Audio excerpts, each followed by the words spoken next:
Comenzamos una nueva temporada, un nuevo recorrido por los tesoros ocultos que salvaguarda el Archivo Histórico Provincial y como siempre nos acompaña su directora, Pia Senen. Bienvenida. Hola, buenos días.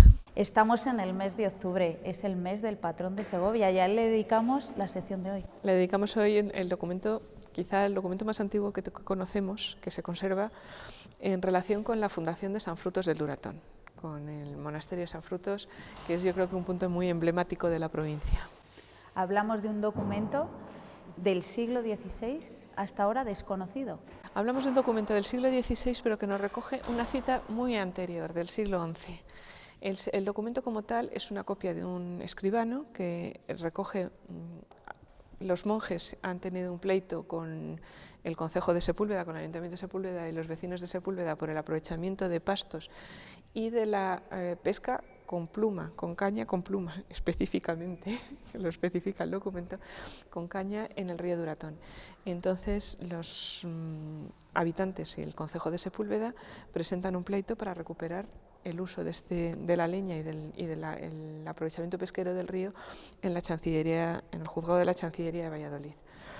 Evidentemente el juez sentencia y entonces en un momento determinado a un escribano de Segovia le mandan copiar esta sentencia y copia el pleito entero, la sentencia en el cual el juez le da la razón a los monjes diciendo que tienen derecho a la explotación, pero copian un documento muy antiguo que data del siglo XI, en el cual es la primera referencia que tenemos del priorato de San Frutos, y ahí yo creo que es el interés.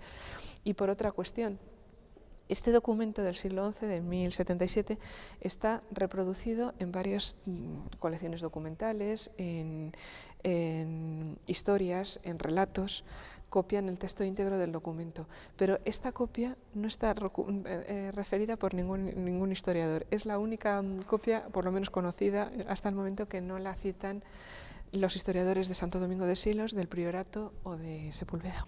Se piensa que además la copia o el original al que copia esta se refiere a un siglo anterior, o sea que hubo documentos anteriores relacionados con la fundación del priorato. Sí, pero yo, en mi modesta opinión, y no solo la mía, sino el historiador y el cronista, el historiador y el archivero de Silos ya en el siglo XIX decían que eran falsos. Los monjes, por adelantar su historia, lo retrotraen hasta el siglo IX. Entonces hay una noticia de 1688 en el cual un historiador que se llama Lorenzo Calvete, que escribe la historia del Priorato de San Frutos, cuenta que este documento del siglo XI es a su vez una copia de un documento del siglo IX. Es un poco difícil porque en el siglo IX ni Sepúlveda era cristiana, ni había monjes, ni por el momento se les esperaba. Tendrían que esperar por lo menos un siglo más para que apareciera presencia cristiana documentada en esa zona, con lo cual o se equivocó de fecha, o se inventó la fecha, o algo leyó mal. Podemos hablar de una cadena de privilegios que pueden datar de un documento falso.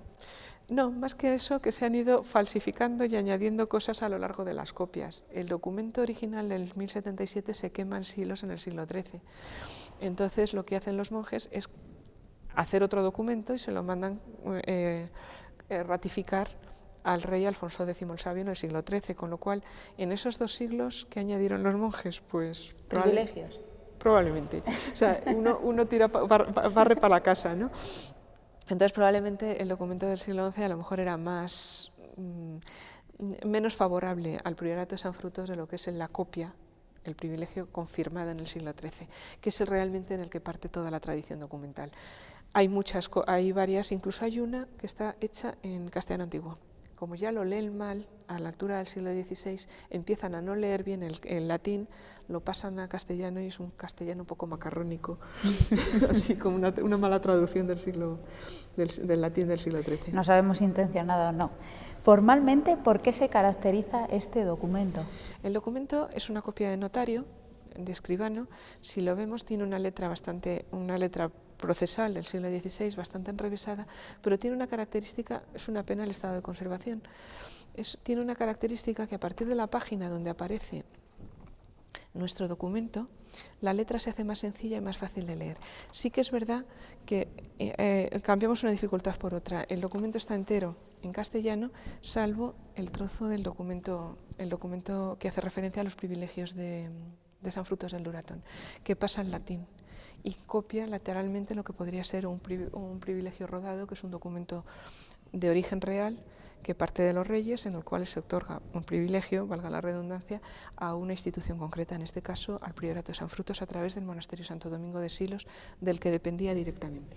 Para que nos hagamos idea qué privilegios se les concedían, aparte de la pesca y de los medios de supervivencia, ¿qué otras ventajas tenían? Los dos documentos refabricados o reescritos en el siglo XIII realmente son dos. Uno es este, que es el que le da los medios económicos al Priorato de San Frutos para poder instalarse en lo que es en el área de Duratón, que es la pesca y la explotación del río, la explotación de los montes con sus pastos. Eso implicaba tener ovejas, vacas, o sea, distinto ganado. Teniendo en cuenta que es una tierra muy poco fértil, está orientado a la parte agropecuaria, a la parte más pecuaria, ganadería, explotación de montes y explotación del río. Y a continuación, un siglo después, en el siglo XII, al Monasterio de San Frutos se le da lo que se llama el Fuero de San Frutos, al que añade no solo su poderío económico o su capacidad de explotación de esas tierras, sino también lo que es la jurisdicción civil y criminal desde el punto de vista judicial, y por otro lado desde el punto de vista impositivo. O sea, actuaba, digamos, como recaudador de impuestos y como juez, lo cual las tasas judiciales, los impuestos de la zona, pasan a ser parte de los bienes del monasterio, bueno, en este caso del priorato. Eso le da un poderío importante. Y generaría numerosos conflictos que hoy en día se mantendrán, alguno de ellos. Sí, bueno, se mantuvieron durante mucho tiempo. De hecho, la copia que se hace en el siglo XIII ya viene condicionada por un primer pleito en el cual los habitantes de Sepúlveda reclaman la explotación de esas tierras.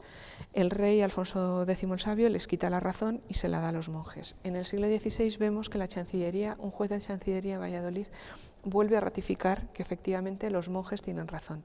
Y así será hasta la desamortización de Mendizábal en 1835, cuando se expropian los bienes de la Iglesia, sobre todo del clero monástico, el que está metido en el clero regular, que es el de los monasterios y conventos. Entonces secularizan la zona, exclaustran a los monjes del Priorato de San Frutos y el Priorato se abandona. Y es el estado en el que tenemos actualmente, que es una ermita con una ruina alrededor, porque lleva prácticamente ya casi 2 siglos abandonado como uso monástico. Tenemos el privilegio de ver este documento en el Archivo Histórico Provincial durante este mes de octubre. ¿Qué tenemos que hacer? El documento va a estar expuesto en la sala, en el patio de exposiciones, como siempre, en una vitrina, para que lo pueda ver cualquiera en el horario en el que tenemos abierto el archivo, que es de lunes a viernes desde las 9 de la mañana hasta las 2 de la tarde, y luego lunes y martes de 4:30 a 7, más o menos. Y lo que pasa es que, como es complejo, nosotros tendemos a hacer una especie de visita guiada, una explicación guiada, que la tendremos lunes por la tarde a las 5:30 y miércoles y viernes en horario de mañana a las 12:30 de la mañana. Es importante porque da el contexto del documento. Efectivamente. Es que el documento en sí, a diferencia de las piezas de museos que tienen la parte estética, que todos la podemos entender más o menos, aquí hay que saber qué es lo que tenemos, a qué nos enfrentamos, y un poco entender dónde empieza una cosa, dónde termina otra, y dónde cambia el documento de ser una sentencia judicial a ser un documento real, de origen real, interpolado, copiado en la propia sentencia. Pues nosotros les invitamos a que visiten el Archivo Histórico Provincial este mes, porque tiene mucho que ver con nuestro patrón. Nos vemos en noviembre. ¿De qué vamos a hablar? En noviembre yo creo que de drogas y farmacia. Nos va a acompañar otra persona, ¿no estarás tú? No, estará mi compañera de trabajo y amiga, que también es técnico archivero, y se encargará ella de contarnos el documento. Esa es otra de las novedades de esta segunda temporada. ¿Nos alternaremos? Intentaremos alternarnos. Pues muchísimas gracias, Pía. A vosotros, como siempre.